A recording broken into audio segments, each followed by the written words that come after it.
जय सच्चिदानंद जी। गुरुदेव प्रणाम है आपके चरणों में। गुरुजी, आज के टाइम में हम लोग मतलब जो है एक जो जीवन का सुकून है, शांति है, चैनो अमन है, एक मानसिक सुकून खोसा गया है।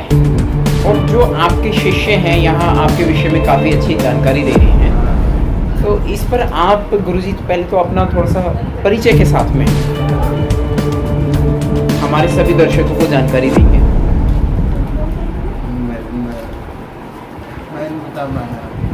जी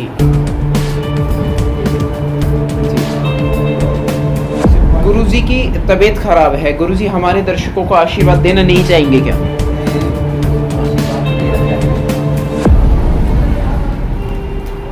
जी आशीर्वाद दे रहे हैं गुरुजी, लेकिन आज गुरुजी की बहुत ज़्यादा तबीयत खराब है क्योंकि इंसान का शरीर है। गुरुजी उस तरीके से गुरुजी नहीं है, ये गुरु हैं जैसे हमारे कबीर पथिक गुरु हैं, संत रविदास जी को मानने वाले गुरु हैं, गुरु नानक साहिब जी को मानने वाले गुरु हैं। गुरुजी दो शब्द भी अपने दर्शकों के लिए नहीं कहना चाहेंगे?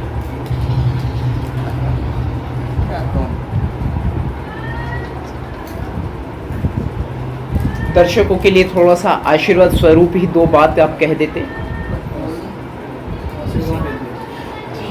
देखिए साथियों, सिर्फ गुरुजी आशीर्वाद दे रहे हैं और अधिक तबीयत खराब होने के कारण से नहीं बोल पा रहे हैं। हालांकि आज मैं गुरुजी के सामने पहली बार आया हूं, लेकिन इनके शिष्यों ने इनके विषय में बहुत जानकारी दी है और मैं क्षमा चाहूँगा गुरुजी से। जय सच्चिदानंद गुरुजी।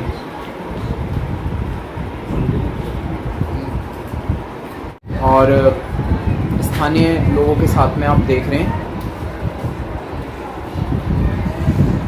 हमारे भाई राजू गौतम जी हैं, जो यहाँ से स्थानीय क्षेत्र से चुनाव लड़ रहे हैं। जी राजू गौतम जी, क्या कौन से पद पर आप? मैं Bahujan Samaj party volunteer force का मैं संयोजक हूँ जी, दिल्ली प्रदेश जी। और पार्टी के साथ काफ़ी 25-30 साल से मैं काम कर रहा हूँ जी। और इधर कॉलोनी के लोगों ने कहा कि भी इस बार इधर सीट हुई है तो आप क्यों नहीं लड़ रहे हो। कॉलोनी की तरफ से मैं आज यहाँ मन बनाया हम लड़ने के लिए। कॉलोनी चाहेगी तो मुझे लड़ाएगी जी, कॉलोनी की तरफ से मैं लड़ रहा हूँ, तो इसलिए मैंने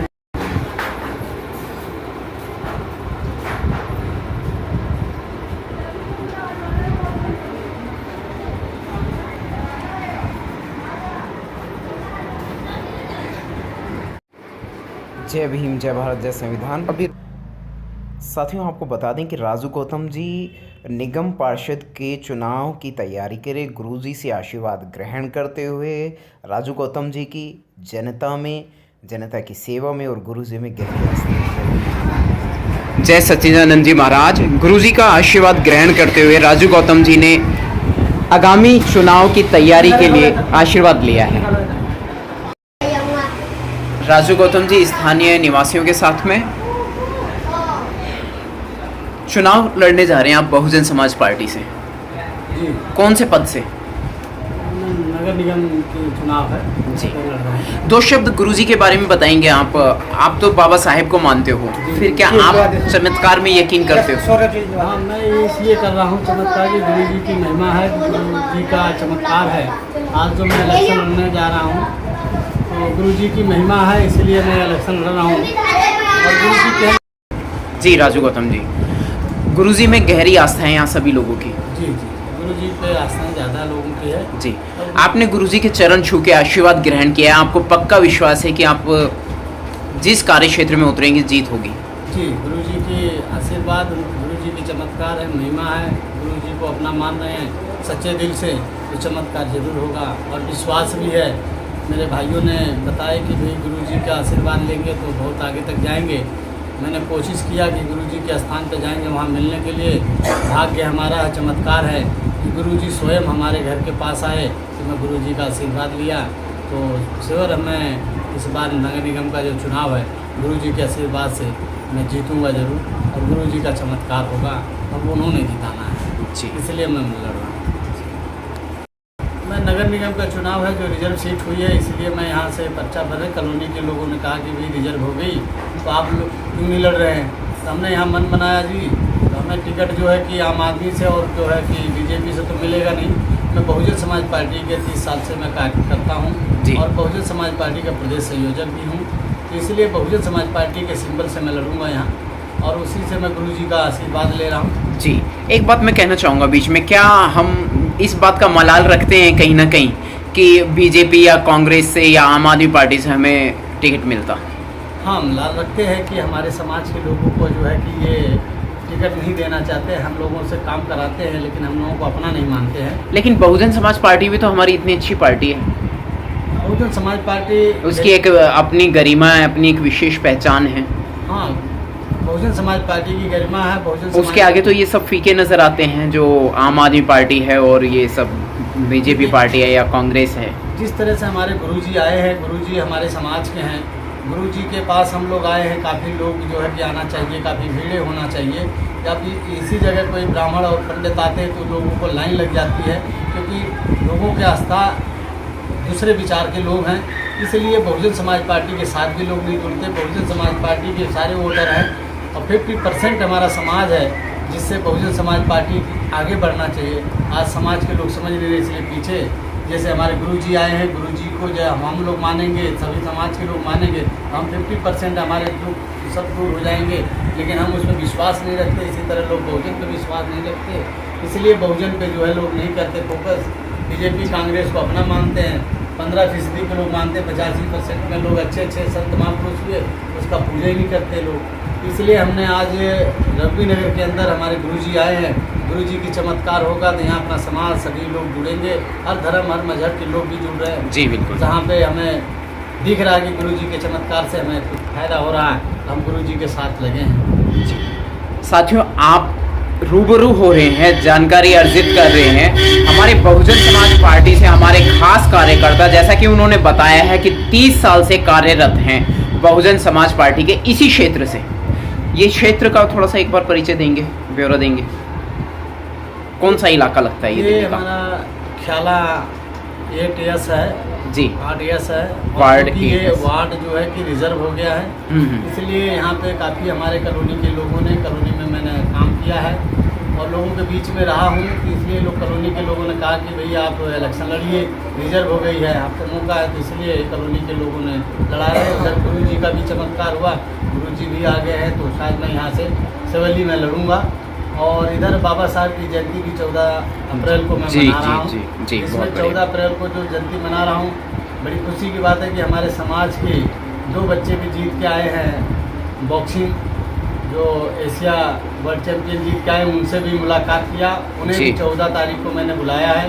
जो भाई बहन सुन रहे होंगे तो सबको अनुरोध करूँगा कि 14 अप्रैल को हमारे इधर चंपी 12.5 गज में आने का कल्प करेंगे, जिसे हम अच्छे प्रोग्राम यहाँ पे कर रहे हैं। गायक कलाकार भी बुलाया हूँ और गुरु जी भी हमारे यहाँ रहेंगे और गुरु जी का भी चमत्कार लोग देखेंगे।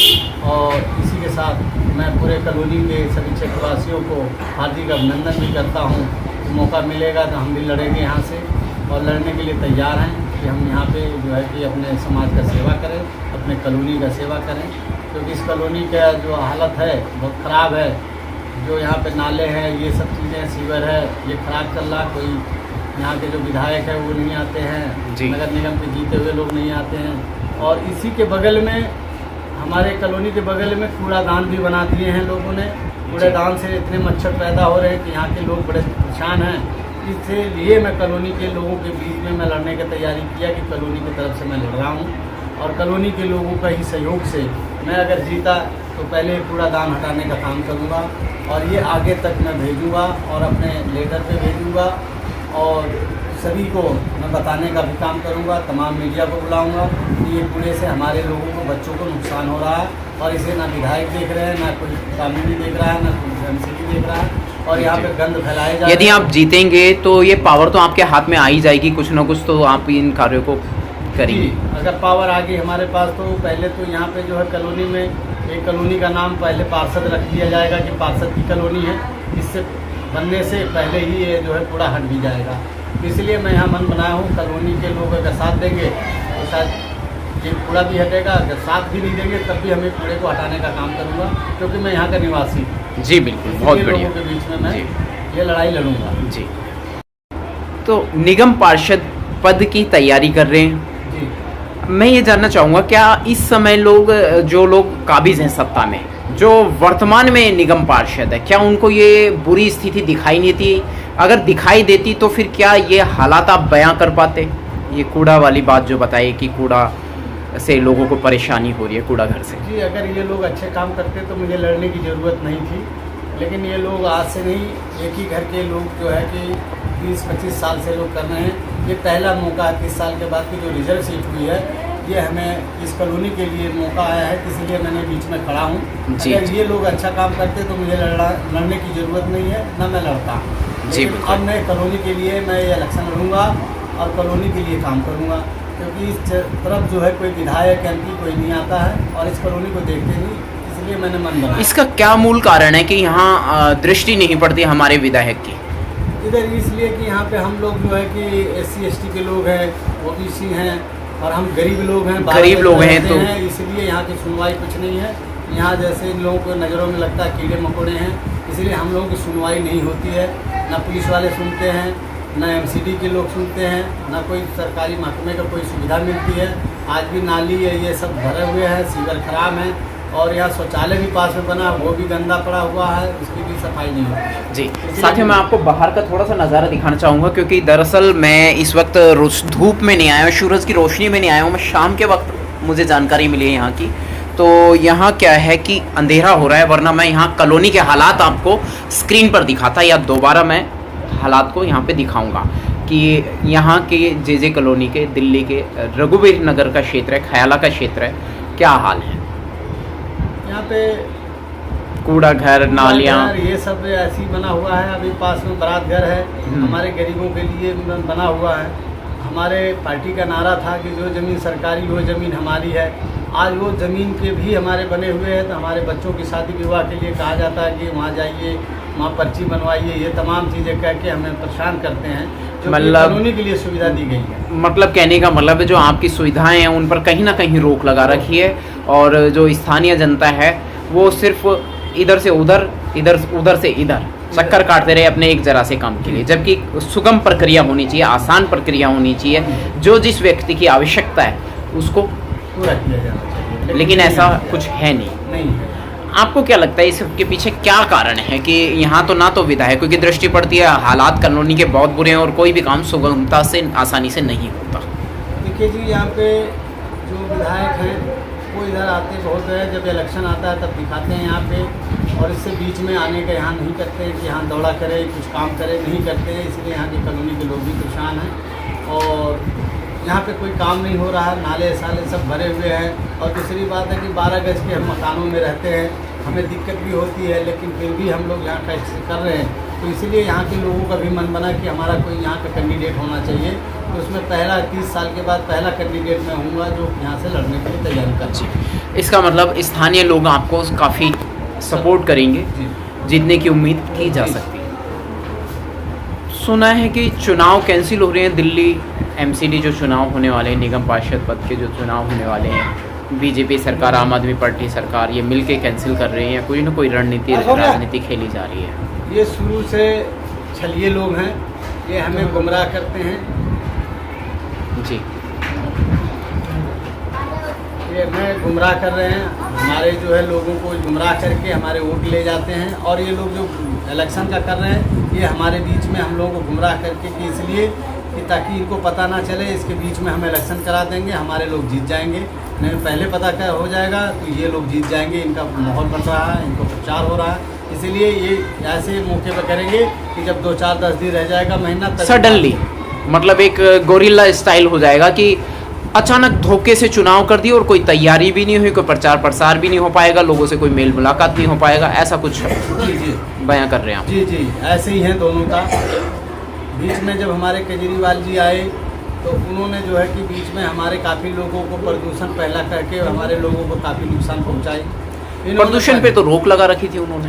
हाँ, प्रदूषण पे रोक, प्रदूषण युद्ध समथिंग और सिग्नल्स पर काफ़ी उन्होंने वो किया था। जी वो दिखावा है केवल गरीबों को कि हम इतना काम कर रहे हैं गरीबों के लिए, गरीबों की व्यवस्था नहीं है। आज स्कूल कॉलेज अच्छे बने हैं लेकिन वहाँ टीचर अच्छे नहीं हैं, हमें वो महल नहीं देखना है, हमें टीचर अच्छा होना चाहिए, हमारे बच्चों का अच्छा पढ़ाई होना चाहिए और बच्चों को आगे बढ़ाने का काम करना चाहिए। लेकिन वो दिखावा कर दिया कि हमने स्कूल बना दिया, हमने सारा काम कर दिया है, हमारे लोग भाग गए फ्री पानी और फ्री बिजली में, क्योंकि हमारे ही समाज को अकेला नहीं मिल रहा, हर समाज को मिल रहा है। बस का व्यवस्था दिए, फ्री बस में हमारी बहन बेटियाँ इतनी नहीं जाती हैं, उनकी जाती हैं जो नौकरी करती हैं और वो लोगों को बेनिफिट होता। हमारे तो बहन बेटी घर पे रहती हैं तो हमारे लिए वो फ्री भी बेकार है। हमें तो अपनी लड़ाई लड़ना है, जैसे बाबा साहब ने कहा था कि अपने संघर्ष करोगे, अपने आप लड़ाई करोगे तो आपको वो मुकाम मिलेगा। तो उसकी लड़ाई लड़नी पड़ेगी। हम लोगों को फ्री दे दे के हमें गुमराह किया गया है। आज हमारे दिल्ली के अंदर हमारे लोगों को काफ़ी मकान नहीं है, व्यवस्था नहीं है, आज भी लोग परेशान हैं। आज गुमराह करके इसी तरह जैसे नगर निगम में गुमराह कर रहे हैं, ये इलेक्शन टाल दिया गया, ये कर दिया, अचानक ये कर देंगे, हमारे लोग गुमराह हो जाएंगे। तो आपसे अनुरोध है कि हमारे ये जो लोगों हैं, जो लोग सुन रहे हैं, हमें अपनी मजबूती से अपने वैसे भाई को चुनना है कि जो ये क्षेत्र का काम करे, उसी को आप वोट। कुल मिलाकर के कितने वोटर्स होंगे हमारे इस एरिया में, इस आपके क्षेत्र में? हमारे क्षेत्र में 4000 वोटर हैं। यदि ये 4000 वोट आपको मिल जाते तो आपकी जीत निश्चित है। देखिए जी, लोगों का मन तो है, कॉलोनी ही मुझे लड़ा रही है, कॉलोनी की इच्छा है, उसी चक्कर में मैं लड़ रहा हूँ। जी। अगर वोट दे देंगे तब भी इनके साथ हूँ, नहीं देंगे फिर भी मैं इनके साथ हूँ। जी बिल्कुल। और हम कॉलोनी के लिए ही काम करेंगे, कॉलोनी के साथ जुड़ा हूँ। आपने 30 साल में, पिछले 30 साल में किस तरह के बदलाव देखे हैं, राजनीतिक स्तर पर भी और सामाजिक स्तर की ज़्यादा बात करेंगे बजाय राजनीति के? क्योंकि यहाँ राजनीति अभी तक तो राजनीति तो अपने हाथ में नहीं है जी, वो तो ये पावरफुल लोगों के हाथ में है, उनके हाथों का खिलौना बना हुआ है सब कुछ। जैसे कि हम ईवीएम के रिजल्ट देख रहे हैं। अभी फ़िलहाल ऐसा है कि 30 साल से हमारे एक ही विधायक रहे हैं, एक ही घर के व्यक्ति रहे हैं, उन्हीं के नगर निगम रहा, उन्हीं के हाथ में जो है विधायक भी रहे। काफ़ी फेरबदल हुआ, बीच में बीजेपी के हाथ में भी आया, लेकिन चले नहीं ज़्यादा दिन, इसलिए बीच में उन्हीं के पास रहा। ये मौका पहला है जो रिजर्व सीट हुई है, तो ये मौका हमारे कॉलोनी 12.5 गज को मिला है। तो उस कॉलोनी में मैंने अपना मन बनाया, कॉलोनी के लोगों ने कहा कि रिजर्व हो गया तो आप खड़े होइए, तो मैं उनकी कॉलोनी के माध्यम से मैं खड़ा हो रहा हूँ। अगर कॉलोनी चाहेगी तो मैं यहाँ लड़ूंगा, नहीं चाहेगी तो मैं नहीं लड़ूंगा, लेकिन कॉलोनी के लिए हमेशा काम करता रहूँगा। कॉलोनी के लिए मैं लड़ूंगा। तो 30 साल में बहुत उतार चढ़ाव सामाजिक स्थितियों में देखे होंगे, जैसे आपने कॉलोनी के हालात बयां करे, कभी सुधार की प्रक्रिया नहीं कहीं कायम हो सकी है? कोई सुधार नहीं हुआ है। फिर भी लोग बार बार उसी विधायक को चुन लेते हैं, उसी मतलब उन्हीं हालातों को बार बार चुन लेते हैं जिसमें सुधार की कोई प्रक्रिया नहीं है। जी जी, उन्हीं को चुनते। इस पर क्या कहेंगे आपके निजी विचार क्या है? हमारा अपने स्थानीय लोगों के लिए आपके निजी विचार क्या है? मेरे लोगों को ये है विचार कि अगर हमें जिताएंगे तो हम इससे अच्छा बेहतर काम करेंगे, जो लोग 30 साल में नहीं किए उससे अच्छा काम इनको करके दिखाएंगे।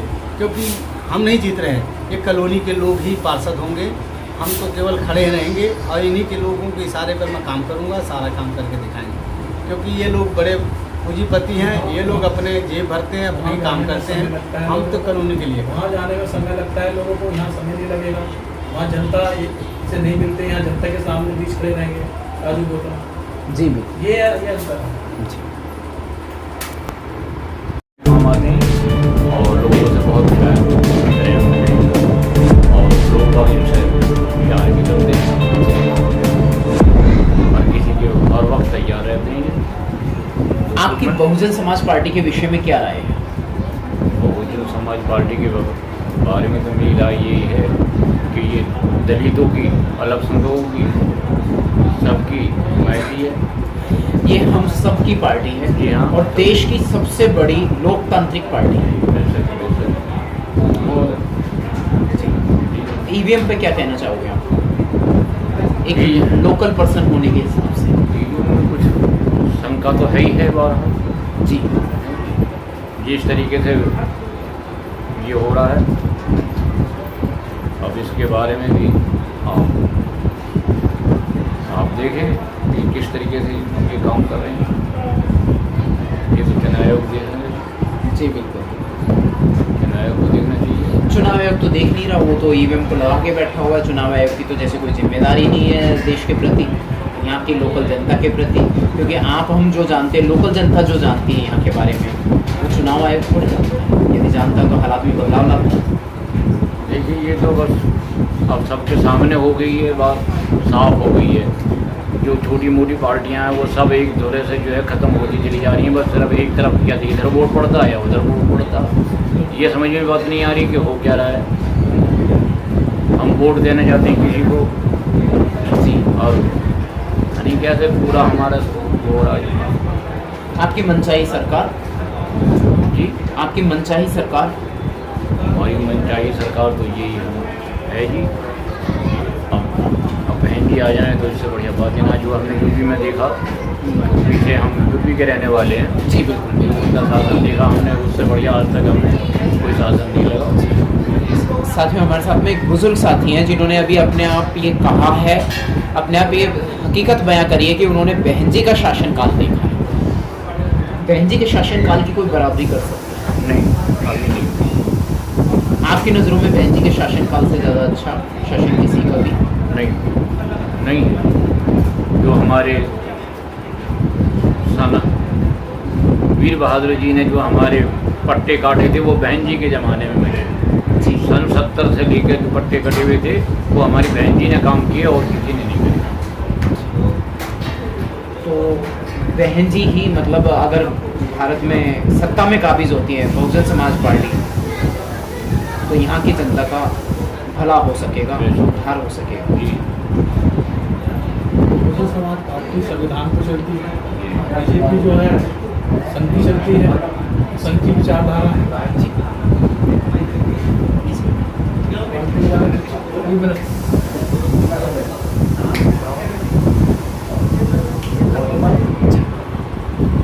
बताइए।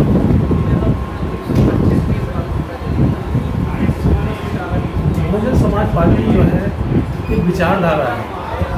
जो मान्यवर काशीराम जी ने, जो ज्योतिबा फूले, माता सावित्री बाई का मिशन, फिर बाबा साहब ने उस मिशन को आगे बढ़ाया, फिर उस मिशन को मान्यवर काशीराम जी ने। आज जो हमारे देश में चल रहा है, माननीय काशीराम जी ने बहुत पहले कहा था, ना तुम्हारा सदन होगा, ना तुम्हारी लोकसभा होगी, ना विधानसभा होगी, ना राज्यसभा होगी, ना विधान परिषद होगी। अगर तुम्हारे लिए है तो वो सड़क है। काशीराम का कैडर, काशीराम के बारे में बहुत कुछ बताना चाहता हूँ, लेकिन आज का विषय अलग है मेरा, क्योंकि मैं उनके आध्यात्मिक विचार से जुड़ा हूँ। लेकिन काशीराम जी तो कहते थे कि हवा पानी खाते जाओ और कारवा आगे बढ़ते जाओ। तो काशीराम जी 2008 में संस्कार हुआ।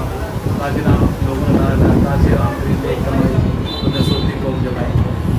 ये मान्यवर साहिब कांशीराम जी तो अब चले गए, लेकिन क्या हम लोगों की कहीं, हमारे लोगों की, लोकल पर्सन की कोई जिम्मेदारी नहीं बनती समाज के प्रति? हमारी जिम्मेदारी बनती है, क्योंकि अपना कैडर हम लोगों को बताना पड़ेगा, अपने जो महापुरुष हैं उनके बारे में बताना पड़ेगा, समझाना पड़ेगा। बहुजन का मतलब है कि जो दबे कुचले लोग हैं, जो शोषित लोग हैं, SC ST OBC, ये 6000 जातियाँ हैं, 6000 जातियों 6000 से जाते हैं जो मान्यवर काशीराम जी एक माला में पिरो के, उसका नाम रख दिया बहुजन समाज पार्टी जी। अब उसको उस मिशन को आगे बढ़ाने के लिए आज क्या है, आज आधुनिकरण है। हमारे जो बच्चों को शिक्षा इतनी अच्छी नहीं मिल पाती, सबसे बड़ी कमी है बच्चों की शिक्षा इतनी महंगी हो गई कि हम बच्चों को नहीं पढ़ा सकते। शिक्षा और स्वास्थ्य। राजू गौतम जी के विषय में क्या कहना चाहेंगे? आपके क्षेत्र से निगम पार्षद का दिल्ली MCD चुनाव लड़ने जा रहे हैं। आपके स्थानीय राजू गौतम जी का एक ही नारा है, सबसे अच्छी है कि जब ये कहते हैं, राजीव गौतम जी कहते हैं, शिक्षा वो शेरनी का दूध है, जो पिएगा वो धाड़े। शिक्षा तो सबसे बड़ा गुरु मंत्र है, लेकिन इनका फोकस शिक्षा पे रहेगा। आज केजरीवाल जी जो बात करते हैं, बाबा साहब की बात करते हैं, मीडिया में करते हैं, जबकि संविधान की बात करते हैं लोग, संविधान की बात करते हैं, नहीं करते लोग। संविधान कहना आसान है, उसको लागू करना बड़ा मुश्किल है जी। आप पूरे देश में संविधान पढ़ाओ, पता रहेगा। आज हम IAS ऑफिसर बनेंगे या कलेक्टर बनेंगे तो संविधान पढ़ के बनेंगे।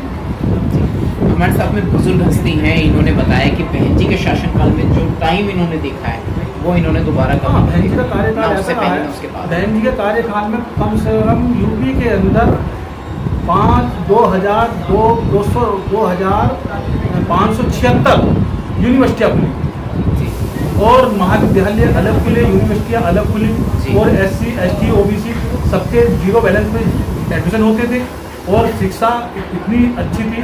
और IAS DM कलेक्टर गांव का गांव में दौरा करते थे। अगर किसी ने बहन जी की शिकायत भी कर दी और जनता दरबार लगता था, एक तहसील दिवस लगता था हर मंगलवार को, शनिवार को लगता था। यानी बड़े नियम था ना, बहुत नियम था।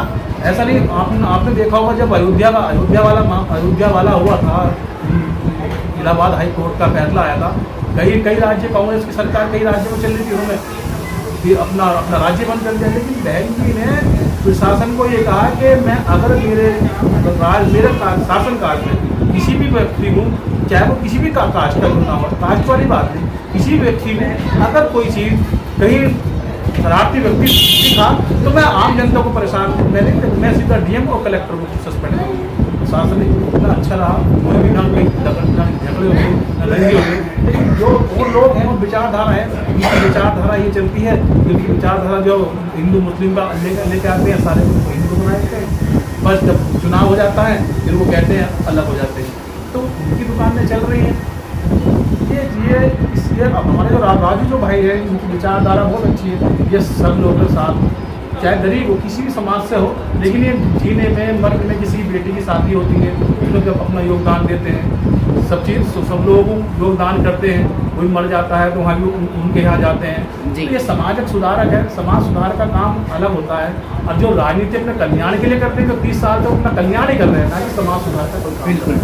तो कोई लोग समाज सुधार नहीं, वो अपना कल्याण के लिए। लेकिन राजू जैसा नेता आज बनना चाहिए। इस क्षेत्र को इनकी ज़रूरत है, इनको आना चाहिए।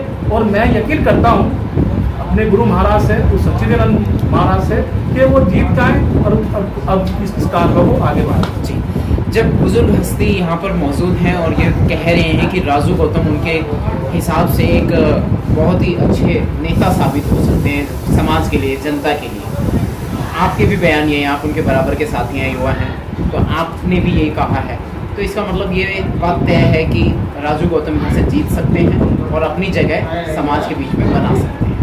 ये जमीन ये कंधा से कंधा मिला के चलते हैं। जो अपने जनता के साथ कंधा से कंधा मिला के चलता है।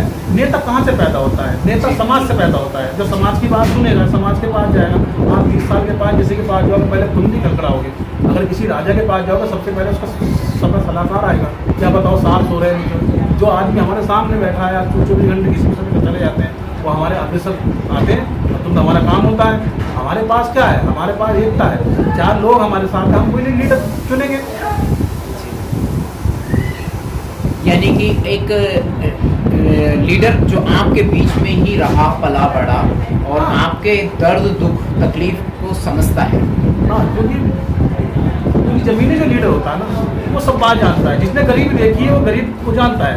वही किसी का गदर समझेगा जिसने गरीब देखी। और जो अमीर होगा उसका बच्चे तो सोने की चम्मच लेके पैदा होने क्या पता क्या गरीबी क्या होती है। गरीबी तो वो होती है जो गरीब से निकल कर आ गया है, उसे पता होता है गरीबी क्या है। बिल्कुल, भुखमरी क्या है, गरीबी क्या है, लाचारी क्या है, बेबसी क्या है। किसी चीज़ की अगर कोई कमी पड़ जाए और उसकी पूर्ति ना हो सके और उसके बाद जो तकलीफ महसूस होती है, वो तो बहुत कठिन होता है। वो तो और कठिन। तो ये कुंदन जो बनता है ना, वो लोहे में वो भट्टी में तबके बनता है। राजू भाई कुंदन है। कुंदन वैसे नहीं बनाया जाता। सोना जो होता है ना, सोना उसको चमकाया जाता है।